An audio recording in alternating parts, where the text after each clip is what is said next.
akan memaafkanmu jika kamu mau menikahi putri saya.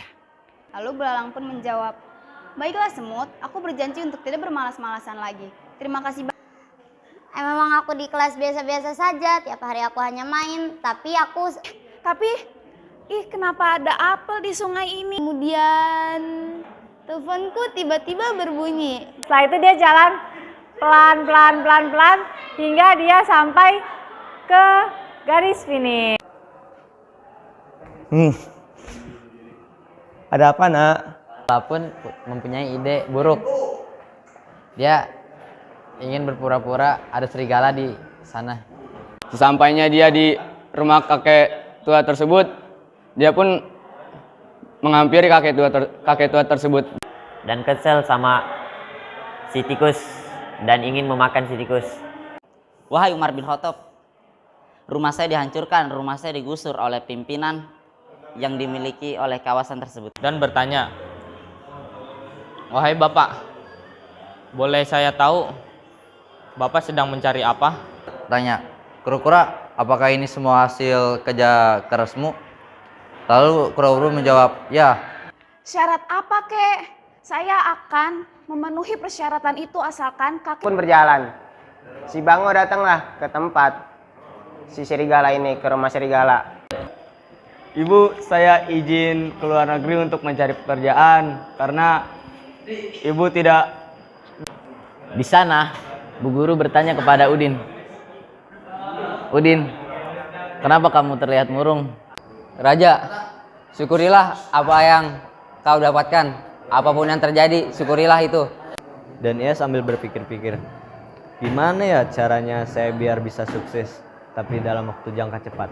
Iya ibu, aku memang berbeda, aku spesial. Aku memiliki kulit yang sangat langka. Dino sangat marah dan dia menampar pipi Anissa. Petlak! Beruang. Iya Kancil. Hutan ini harus bernyapu menghampiri Dita ke kamarnya. Sambil dengan wajah yang sangat marah. Dita, kamu dasar anak yang nakal.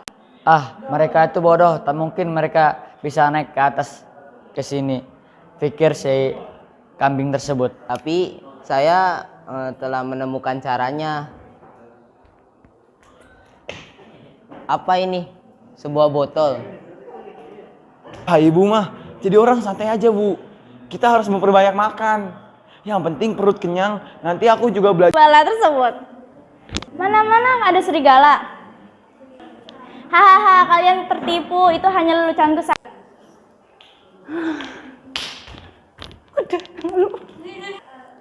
Astagfirullahaladzim.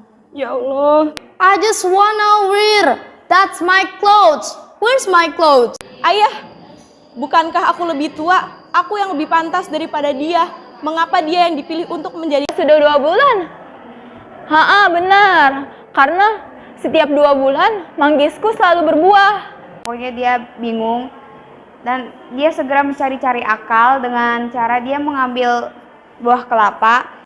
Master itu berkata, mengapa kamu tetap senang walaupun aku telah mengganti emasmu menjadi 1, 2,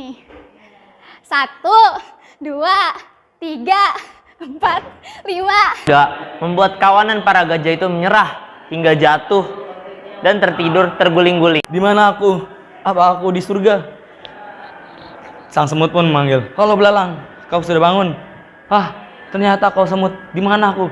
Keluar kota karena ada sebuah studi yang ingin meneliti tentang tikus-tikus ini. Sangat kencang sampai dia lupa. Itu menjawab, oh, saya pelatih dari camp gajah ini. Kenapa bisa? Iya, karena kami di sini untuk bertahan hidup. Bismillahirrahmanirrahim. Assalamualaikum warahmatullahi wabarakatuh. Mereka.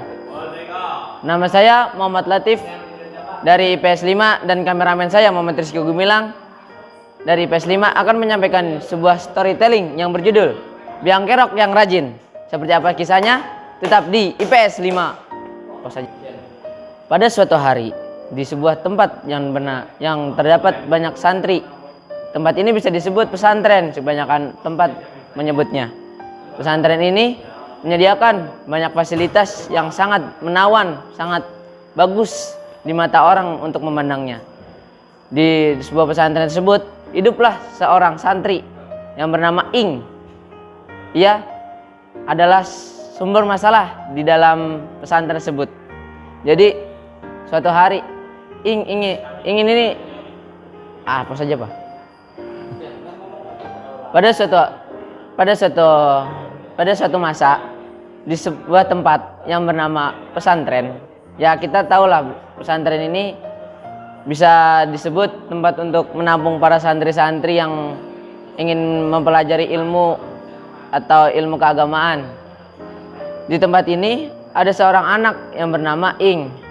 Anak tersebut dikenal sebagai anak yang sumbernya masalah. Di mana-mana ia selalu membuat masalah.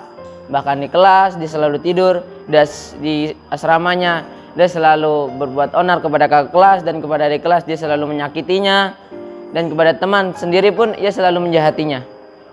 Ya, pada suatu hari ia ingin berbuat kebaikan.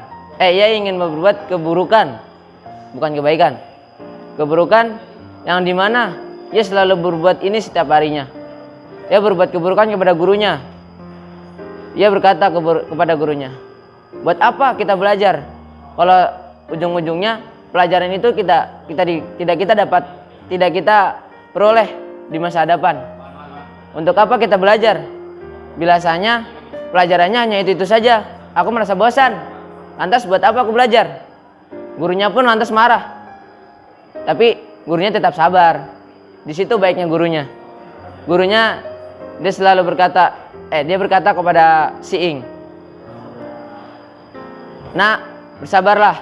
Mungkin dengan ilmu yang tidak berguna itu, suatu saat engkau akan mengerti betapa ilmu yang tidak berguna itu menjadi bermanfaat.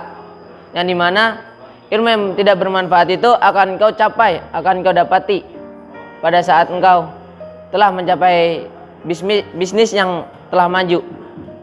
Si Ing terkejut apa yang diomongkan gurunya. Bukannya dia marah, tetapi malah dia termotivasi akan apa yang dia ucapkan atau akan apa yang guru itu ucapkan. Lantas pada hari esoknya si Ing tetap berbuat kejahilan, berbuat lain-lain sebagainya. Tetapi ia selalu berpikir apa yang dimaksud oleh perkataan guru tersebut. Ia mendatangi guru tersebut. Apa maksud dari guru mengatakan kataan tersebut kepada dirinya? Guru tersebut ia hanya ingin berpesan kepada si Ing, berubahlah nak, engkau masih belum terlambat. Apabila engkau masih ingin berubah, niscaya pasti akan ada jalannya, entah itu jalan dari keburukan ataupun jalan dari kebenaran. Begitu kata gurunya.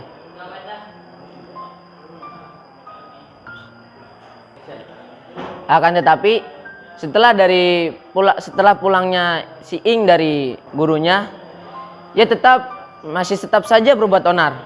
Tetapi ia berpikir, apabila ia disuruh berubah menjadi rajin, lantas ia sehari-hari berbuat keburukan. Kenapa dia tidak mengambil hal keburukan saja? Lalu pikiran itu ia lakukan begitu saja. Keburukan bisa dijadikan sebuah kerajinan, yakni dengan berbagai hal. Seperti apabila dia maling, dia membantu orang yang kesusahan. Apabila dia mencuri perhatian dari guru, ia selalu mencuri perhatian yang baik-baik, yang buruk-buruk. Tetapi yang baik-baiknya ia kasih kepada murid yang rajin. Seperti itulah kebaikan dia. Jadi kebaikan orang tuh bukan dipandang dari sudut mata sebelah mata seperti kebaikannya saja. Kita pandang juga keburukan dia. Apabila keburukan dia pantas untuk kita acung jempol, seperti yang dilakukan kepada Ing, kepada anak yang rajin dan kepada anak yang miskin, itu juga kebaikan yang sangat kita contoh meskipun itu dalam jalan keburukan. Tetapi jika jalan keburukan itu digunakan untuk kebaikan, apakah keburukan itu bisa menjadi kebaikan? Kita tidak tahu. Yang tahu hanya wallahu alam. Kita yang terpenting berjuang untuk meraih yang terbaik. Sekian storytelling singkat dari saya. inti dari cerita storytelling tadi adalah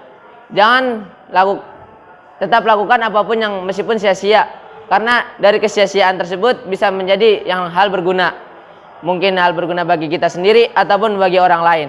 Sekian, hadza wallahu yar'ana wa yafazuna. Wassalamualaikum warahmatullahi wabarakatuh. Merdeka. Terima kasih toleransi perdamaian. Mari kita sebarluaskan toleransi perdamaian ke seluruh dunia.